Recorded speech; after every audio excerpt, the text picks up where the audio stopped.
뭐가 어렵냐면 1달러를 넘기가 어려웠고요. 10달러 넘기가 어려웠고 100달러 넘기가 어렵고 1000달러 넘기가 어렵고 10,000달러 넘기가 어렵습니다. 저는 1000달러 넘는 게임에서 비트코인을 잡았고요. 한 3, 4년간의 아주 길고 기나긴 어려움이 있었습니다. 그리고 아마 대부분 2018년도에 비트코인을 사신 분들은 10,000달러 넘는 게임을 했었던 거죠. 그래서 한 3, 4년 고생을 하신 거고요. 지금은 그러면 10만 달러 넘는 게임을 시작했다고 보시는 것이 맞죠.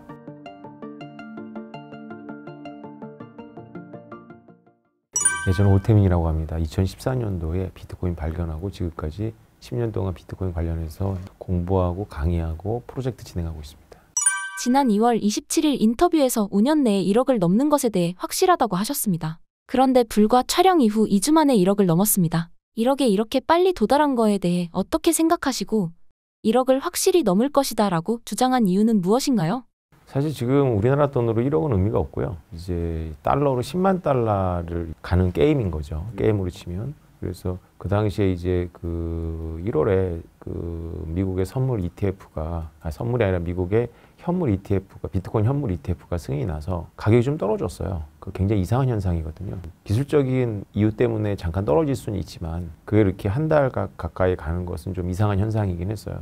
그래서 제가 언론사 인터뷰에서도 이거는 왜 떨어지냐고 물어보면 안 된다. 이거 왜 폭등하지 않느냐고 물어봐야 된다. 지금 폭등해야 된다, 사실. 그게 이제 2월 돼가지고 폭등을 했죠. 그래서 폭등하기 직전에 7천만 원대 이제 인터뷰하면서 1억 넘는 건 99.9%라고 말씀을 드렸고요. 1억을 한번 넘었다가 다시 9천원 떨어졌다가 지금 오늘 촬영하는 지금 다시 1억을 넘었네요. 근데 우리나라 돈이니까 이제 우리는 1억에 관심이 있는데 이건 우리만 하는 기준이고 사실 10만 달러 아직 못 넘었기 때문에 10만 달러를 넘는다고 봐야 되겠죠. 그러니까 5년 내 1억이 넘는 게 중요한 게 아니라 이번 불장에서 10만 달러를 뚫느냐가 중요한 이슈인 것 같아요. 작가님, 그렇다면 다음 가격 기준을 10만 달러로 보는 이유가 있을까요? 비트코인은 되게 특이한 현상이라서요. 사실 기준 가격이 없습니다. 그래서 사실 주식도 우리가 주식에 대해서 이제 학문적으로 공부를 해보면 기준 가격이 사실은 없어요. 그러니까 여러 가지 가설이 있지만 내재 가치설 같은 게 있죠. 그러니까 배당을 영구 배당 모형 같은 것도 있고.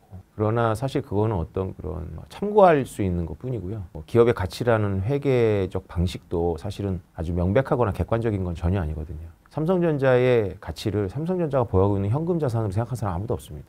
또 애플이라는 회사의 가치를 애플이라는 브랜드를 빼고 생각하는 사람들도 없죠. 그럼 도대체 애플이라는 브랜드는 얼마로 회계적으로 잡아야 됩니까? 그 회계로 잡는다 치고 그거를 그러면 애플 주식 가격의 n분의 1로 반영했을까요? 사실 말이 안 되거든요. 말이 안 되지만 그냥 그래도 주식은 사람들이 상식적으로 생각을 하죠. 근데 비트코인은 아예 그마저도 없으니까 기준이 사람들이 생각하는 숫자가 기준이에요. 그래서 1달러가 기준이고요. 10달러가 기준이고 100달러가 기준이고 1000달러가 기준입니다. 그렇게 여태까지 성장해 왔어요. 그래서 1달러, 10달러, 100달러, 1000달러가 기준이라는 건 뭐냐면 150달러는 기준이 아니라는 거예요. 150달러 같은 건 쉽게 왔다 갔다 해요. 뭐가 어렵냐면 1달러를 넘기가 어렵고요. 10달러 넘기가 어렵고 100달러 넘기가 어렵고 1000달러 넘기가 어렵고 10,000달러 넘기가 어렵습니다. 저는 1000달러 넘는 게임에서 비트코인을 잡았고요. 한 3, 4년간의 아주 길고 기나긴 어려움이 있었습니다. 그리고 아마 대부분 2018년도에 비트코인을 사신 분들은 10,000달러 넘는 게임을 했었던 거죠. 그래서 한 3, 4년 고생을 하신 거고요. 지금은 그러면 10만 달러 넘는 게임을 시작했다고 보시는 것이 맞죠. 다른 코인에 비해 비트코인만 가격이 상당히 높습니다. 왜 이런 걸까요? 그러니까 개별 가격은 시가총액은 그 개별 가격 곱하기 전체 유통량이잖아요. 그러니까 비트코인 전체 유통량이 적으니까 일단 비트코인의 1비트코인이라는 거는 리플이나 뭐 이더리움의 1하고는 좀 다르죠. 거기는 발행량이 수억 단위거든요. 그래서 비트코인이 2,100만 개밖에 없기 때문에 1비트코인 단위로 계산을 하면 그렇게 높아 보이는 거죠. 근데 비트코인도 사실은 1비트코인이 1억 개이기 때문에 2,100만 곱하기 1억으로 치면 개당 가격인 1사토시는 그닥 높지 않죠. 지금 1달러가 안 된 거죠. 1사토시가. 비트코인의 가격 상승이 오르면서 이더리움과 그 외 알트코인에 대한 관심도 증가하고 있습니다. 이더리움과 그 외 알트코인은 어떻게 될 거라고 예상하시나요? 어떻게 생각한다는 질문이 좀 애매하긴 한데 뭐 생각을 많이는 안 하죠. 이더리움 같은 경우는 이제 워낙에 비트코인 초창기에 만들어졌고 파죽지세로 이제 비트코인을 따라잡았고 또 이더리움은 성향 자체가 그 생태계를 구성하는 사람들의 철학이나 성향 자체가 비트코인하고 굉장히 대비돼요. 그래서 관심을 안 가지려고 관심을 안 가질 수가 없는 생태계예요. 비트코인을 추종하는 저 같은 사람들도 이더리움은 관심을 갖습니다. 왜냐하면 이더리움이 블록체인 2.0이라는 걸 들고 나오면서 그 비트코인을 블록체인 1.0으로 이제 인식을 시켰고 비트코인은 곧 사양화 될 거다라는 걸 암시하고 이제 생태계를 구축했거든요. 그래서 저 같은 비트코이너들은 이더리움에 대해서 감정이 좋진 않아요. 그럼에도 불구하고 관심을 가질 수밖에 없는 거고, 그리고 이더리움도 굳건하게 지금 자기의 위치를 잘 지켜냈고 자생력이 있다는 걸 보여줬죠. 이더리움 검증된 블록체인이라고 보시는 게 맞다고 볼 수 있어요. 근데 카르다노라든가 솔라나 이런 거는 이더리움을 대체하겠다고 나온 거거든요. 그래서 우리 비트코이너들이 보기에는 별로 관심이 없죠. 그건 이더리움의 이슈겠죠. 이더리안들이라고 하는데, 이더리안들은 이제 비트코인을 채 따라잡지 못한 상태에서 카르다노나 솔라나의 추격을 받는 거니까 긴장할 수밖에 없겠죠. 서로 싸우는 거죠. 서로 미워하고 자기네들이 이더리안들이 비트코이너들을 자극했던 걸로 자기가 자극을 받는 거죠. 똑같습니다. 논리는 너희 느리고 구식이다 이런 거죠. 그러면 이 세계가 이런 질문을 던져야 돼. 이 세계가 과연 빠르고 최신적이고 정말로 찬란한 기술을 요구하는 세계냐, 그걸 물어보셔야 돼요. 그럴까요? AI라면, 이 세계가 A라면 더 똑똑하고 더 완벽한 AI가 과거 AI를 대체하는 게 맞죠. 그렇지 않을까요? 그죠? 아무리 뭐 구글이나 MS의 AI가 좋더라도 삼성이 더 똑똑한 AI를 만들었어. 그럼 이기지 않을까요? 근데 이 세계는 그런 세계가 아니네요. 그게 이제 사람들이 많이 놓치는 거죠. 이더리움 ETF에 관련해서는 승인될 가능성이 높다고 생각하시나요?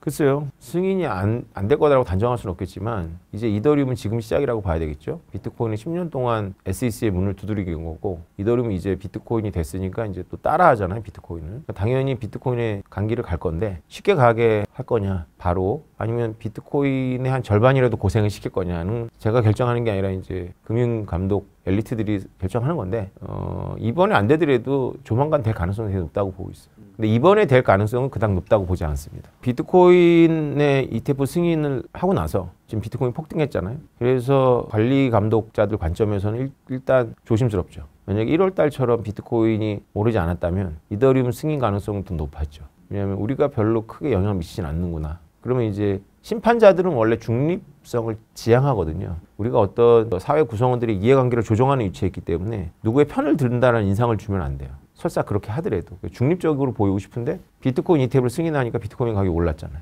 그럼 비트코인 홀더들의 손을 들어준 거잖아요. 중립성이 훼손됐다고 느끼겠죠. 근데 중립성을 훼손하면서도 이걸 해야 되는 어떤 정치적인 이유가 있다면 하겠죠. 그걸 정치적 비용이라고 그러는데, 정치적 비용을 지불하면서도 해야 될 이유가 있다면 이익이 크다면 할 텐데, 지금 바이든 행정부가 이더리움을 위해서 그렇게 희생할 만큼 정치적 목적이 있어 보이진 않고요. 그렇게 아직 못 찾았어요. 그렇게 바이든 정부가 이더리움을 위해서 그렇게 희생을 해야 될 이유, 저로서는 잘 안 보이네요. 비트코인 가격이 급등하면서 이제는 대중적으로 알려지기 시작했습니다. 이제 막 코인에 투자하려는 사람에게 어떤 조언을 해주실 수 있을까요? 그렇죠. 비트코인은 좀 특별한 자산이죠. 그래서 없어질 줄 알았는데 다시 돌아왔을 뿐만 아니라 더 강해져서 돌아왔죠. 막 그렇게 느끼실 거예요. 네.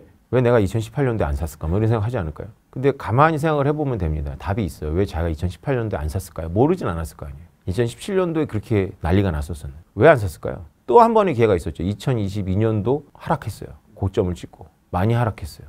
그때 안 샀단 말이죠. 그런 분들이 지금 산다면 좀 재앙일 거예요. 못 버팁니다. 뭐 단원까지는 아니지만 어려울 거예요. 왜냐하면 저 같은 사람은 이제 산을 타는데 맨 아래서부터 올라온 지금 구력이 있는 거고요. 지금 산을 탄다. 그러면 이상하게 들릴지 모르지만 지금 차로 올라온 거예요, 여기까지. 그리고 이제 산을 타겠다는 거죠. 저랑 같은 높이에서. 우리는 고생을 했었기 때문에 뭐 1억이 넘었다가 9천만 원 돌아오면 아무렇지도 않아, 진짜. 밥도 잘 먹고 여전히 호호하합니다. 그걸 가지고 이제 너는 싸게 샀으니까 그렇지라고 얘기할 수도 있는데 꼭 그렇지만 않아요. 왜냐하면 어차피 마찬가지입니다. 지금 내가 1억일 때 팔고 9천일 때 다시 잡으면 개당 1,000만 원 벌거든요. 그건 똑같아요.